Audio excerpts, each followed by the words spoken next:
Yesterday we began a discussion on the differences between a bevel up and a bevel down plane, and hopefully I was giving you a somewhat unbiased analysis of the two. Basically we covered the difference in the blades, the chip breaker, the adjustment mechanisms, the mouth, and how to adjust the mouth. And with that information and what you learned today, maybe you can make a decision on your own on which way you would prefer to go. That's a tip, giving you enough information so that you can make the decision. So today, let's continue the discussion on bevel up and bevel down.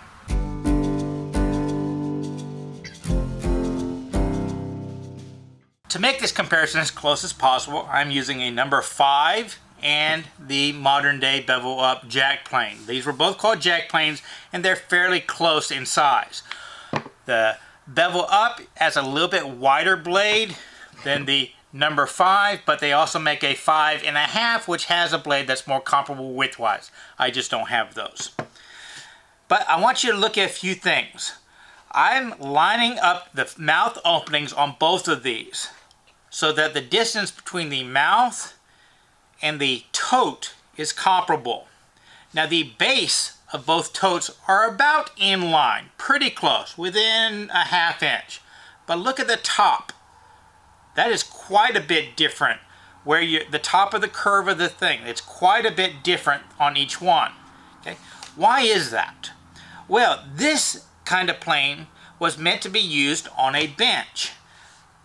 So the angle that the person's hand is generally wanting to press down on their work.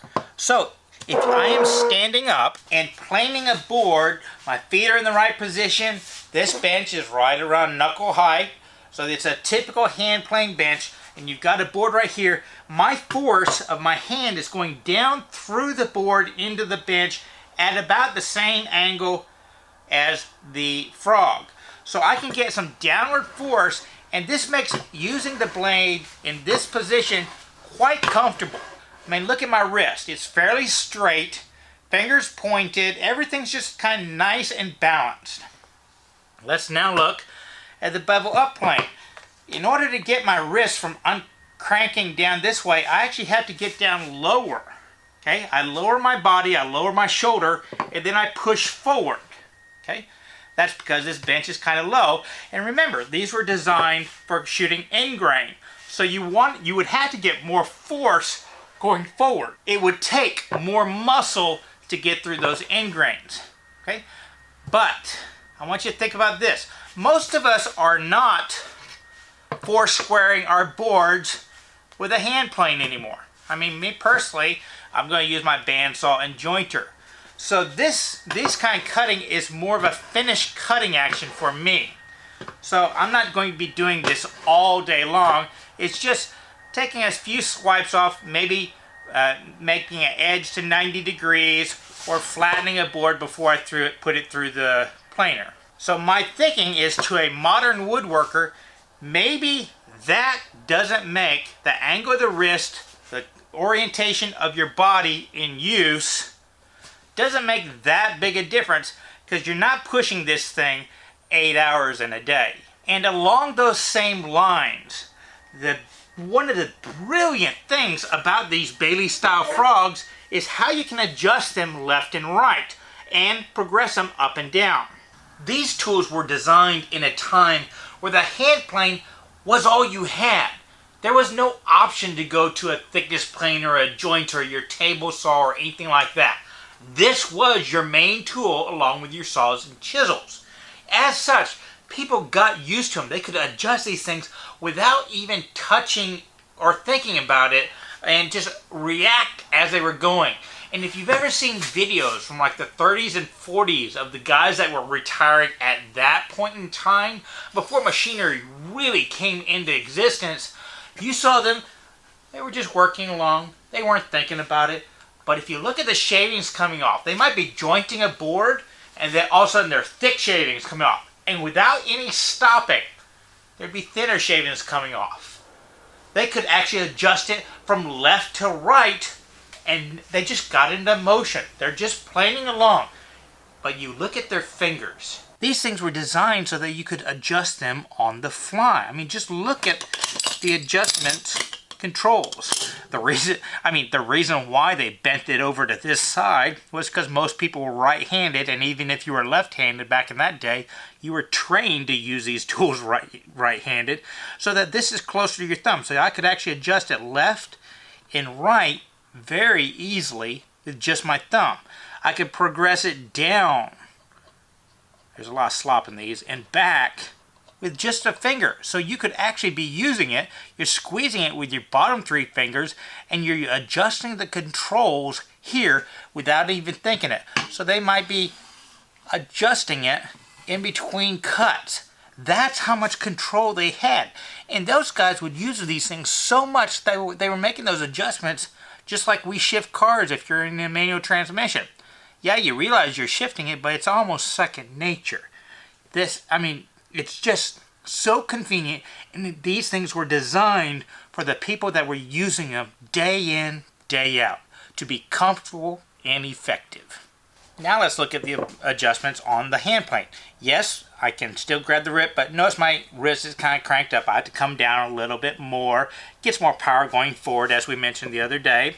But look at my adjustment. How am I going to adjust it left and right? Maybe my pinky can reach it, but my thumb definitely isn't going to reach it the other way, and I can't really push out that way. So my hand has to leave the tote in order to not only progress it up and down, but left and right. Now this is what they call a Norris style adjuster, and you can see that it will adjust the blade left and right like that. I would tell you, I don't like this adjustment for left and right. What I would do is I would basically stick my fingers and wedge them in either side, and I can kind of get a little bit more of a micro adjustment using the fat of my fingers. But what does that mean? My hands leave the tote to make adjustments. It's not something I can do on the fly.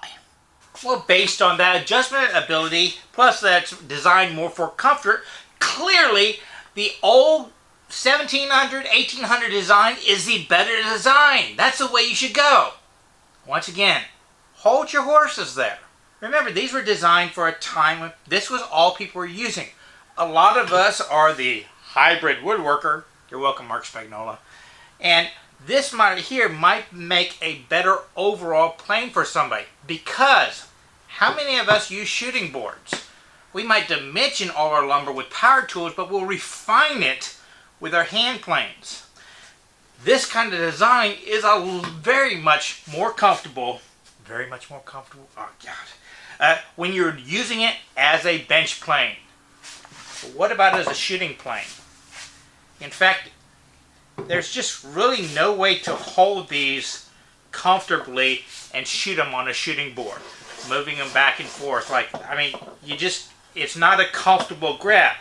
You can do it. And I know a lot of people that do. They'll use their number 5, 6, or even 7s jointers as a shooting plane. Works wonderfully. You put a sharp blade on it, it'll cut anything.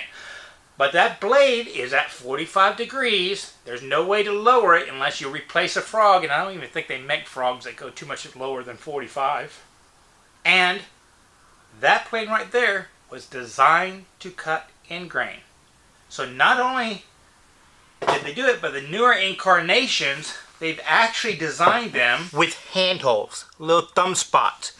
Designed the grip so that you can grip it here, so it's comfortable to shoot with.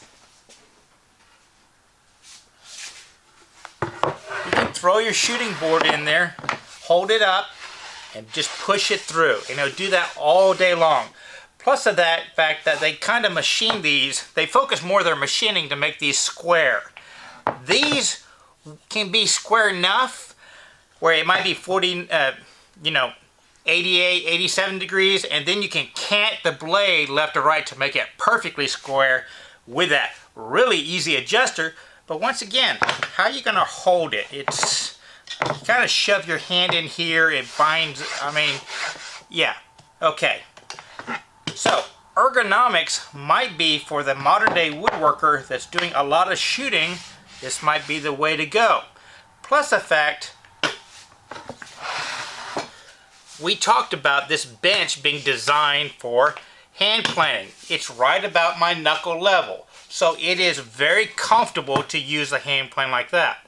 But a lot of people nowadays will make their workbenches a little bit higher because they're mainly using power tools like routers and cross-cut circular saws and all that kind of stuff. With a higher workbench, this angle right here kind of comes a little bit more neutral, a little bit more comfortable. Another aspect is these modern jointers. Notice how flat they are in the front.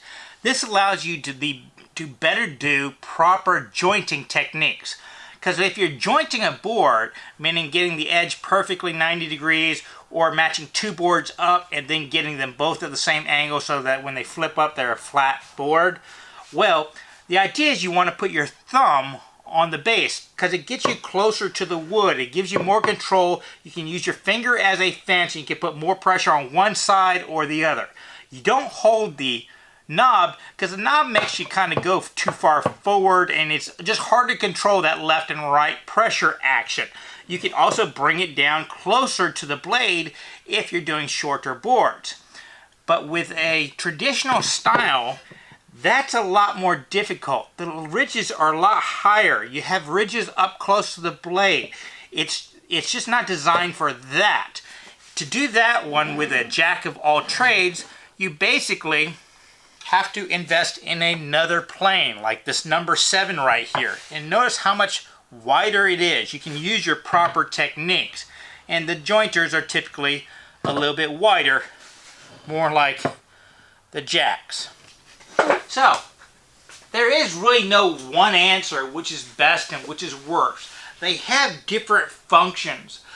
I personally do think that the bevel ups have a little bit more flexibility. And if you're just getting back into woodworking or if this is a weekend hobby, think about how much is that comfort, speed of adjustment advantage going to be. And don't let me diminish that aspect any. The traditional styles are more comfortable if you're using them a lot. And even today, the guys that are dedicated hand tool woodworkers, a lot of them will have either this version or the Lie-Nielsen version. I think the Lie-Nielsen version even offers what he calls a hot dog, which is a little handle that you can attach to the side to make it even more comfortable for shooting. But their main go-tos are traditional Bailey styles, whether they're the Lie-Nielsen, Veritas, Old Stanley's, or the Premier Miller Falls. They just prefer them because they're using them a lot. They're using them more in the style of those original craftsmen from the 17, 18, and early 1900s. So it really comes down to what you plan on doing, or, I hate to say it, there's a little bit of more of a image aspect to this one. These are the true woodworkers a lot of times you come out with. But I will tell you this. You see these sitting on my bench over here? I keep two number 5s, a Miller Falls and a Stanley. I have a number 7 up there, and I have a number 3, and I think I have, number 3's put up, and I have a number 4 out there. I keep those mainly for demonstration purposes. If I'm looking for a metal body plane, this is what I reach for. This fits more in line with how I use stuff. Even though I know some situations that these kind are going to be better, my preference has always been for these. And I hope that's the first time you got the idea of what I actually prefer. I try to give you an unbiased opinion, unbiased description here. For my smoothing aspects, I like the wooden body style ones because you get so much closer to the blade and I can push all the way down here. And I just like that feel better. So with that bit of knowledge and maybe some experience you have out there, which one do you prefer? Tell us in the comments below, but if you tell us, give us a reason why. That way people will be able to learn off of your opinion. Bevel up, bevel down. For today's bonus, I want to talk to you about David Charlesworth. But before we do that one, if you've gotten something out of this video and enjoyed it, please consider liking, favoriting, subscribing, doing all those social medias, because that really does help promote this channel. And if you've gotten something out of this daily series or any one of the longer form videos that I'm more well known for, please consider visiting wortheffort.com. Not only do I have a lot of articles there, but I have ways that you can patronize a school, either via swag purchases or products, or even on some of my woodcraft is all there. Lots of different ways to patronize us. Because as you know, it's always worth the effort to learn, create, and share with others. Now back to David Charlesworth. He is what I would consider one of the elder statesmen in woodworking education. He's kind of got that Krenov, slow pace, really appreciate and enjoy what you're doing mentality. And when you watch him work, I mean, he talks in that upper British kind of slow accent that really is quite calming. I mean, it's a relaxing sensation to see how he works.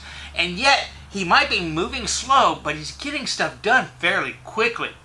And he's probably most well known in the YouTube realm as the guy that kind of popularized the ruler trick. And I'll put a link down to that video from him down below. He does have a YouTube channel where he does little snippets out there, but his best information you will find in all the books that he's published. He's a great resource if you really want to go in depth into learning the proper techniques of using woodworking hand tools. David Charlesworth. Check him out. You will really enjoy what you find.